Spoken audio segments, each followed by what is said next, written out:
कभी कभी हम दूसरे रास्ते ढूंढ रहे होते हैं जबकि ऊपर वाले ने हमारे लिए कुछ और तय किया होता है।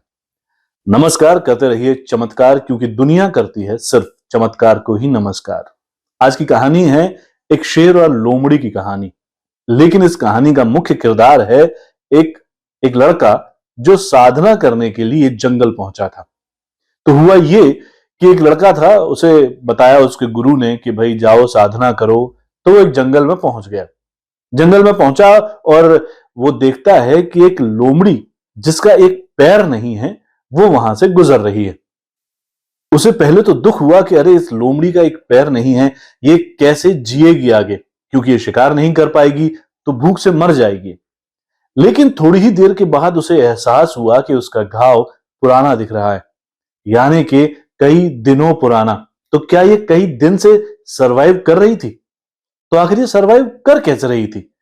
इसी सोच में डूबा वो लड़का उस लोमड़ी के पीछे चल पड़ा और छुप कर देखने लगा। थोड़ी ही देर बाद उसने देखा कि एक शेर वहां आया। लोमड़ी को देखकर वो लड़का उस पर दया कर रहा था कि अब ये लोमड़ी नहीं बचेगी, शेर उसे खा जाएगा। लेकिन थोड़ी ही देर बाद उसने देखा कि शेर एक मांस का टुकड़ा लिए लोमड़ी के पास चला आ रहा है और उसने वो टुकड़ा लोमड़ी के सामने रख दिया और वहां से चला गया। कुछ दिनों तक लगातार वो देखता रहा कि शेर शिकार करता और मांस का टुकड़ा लेकर आता और उस लोमड़ी के सामने रख देता। लड़के को लगा कि अरे वाह, एक लोमड़ी जिसका पैर नहीं है उसके लिए भी ईश्वर ने कुछ ना कुछ प्रावधान कर रखा है, तो फिर मैं क्यों चिंता करता हूं। वो जाकर बैठ गया एक पेड़ के नीचे कि अब ईश्वर देगा तभी मैं खाऊंगा। एक दिन, 2 दिन, 3 दिन कोई उसे भोजन देने नहीं आया। 4 दिन हुए, उसकी तबीयत बिगड़ने लगी पर कोई उसे भोजन देने नहीं आया। 6-7 दिन वो बिस्तर पर था। उस दिन उसके गुरु आए और गुरु ने उससे पूछा कि आखिर तुम ये कर क्या रहे हो। तो उसने कहा, गुरुजी ऐसा ऐसा मैंने देखा, तो ईश्वर ने जब उस लोमड़ी के लिए व्यवस्था की तो मेरे लिए भी करेगा। गुरु ने कहा, बेटा तुमने सिर्फ लोमड़ी को देखा, शेर को नहीं देखा। ईश्वर ने तुम्हें शेर बनने के गुण दिए हैं और तुम लोमड़ी बनना चाहते हो।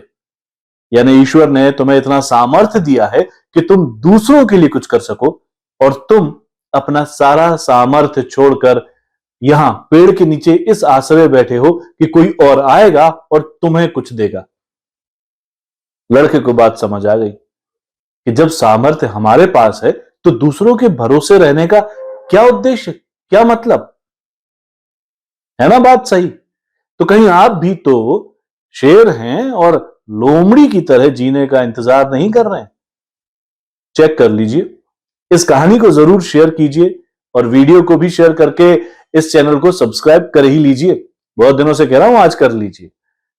अगली कहानी के साथ फिर होगी आपसे मुलाकात। तब तक नमस्कार, करते रहिए चमत्कार, क्योंकि दुनिया करती है सिर्फ चमत्कार को ही नमस्कार।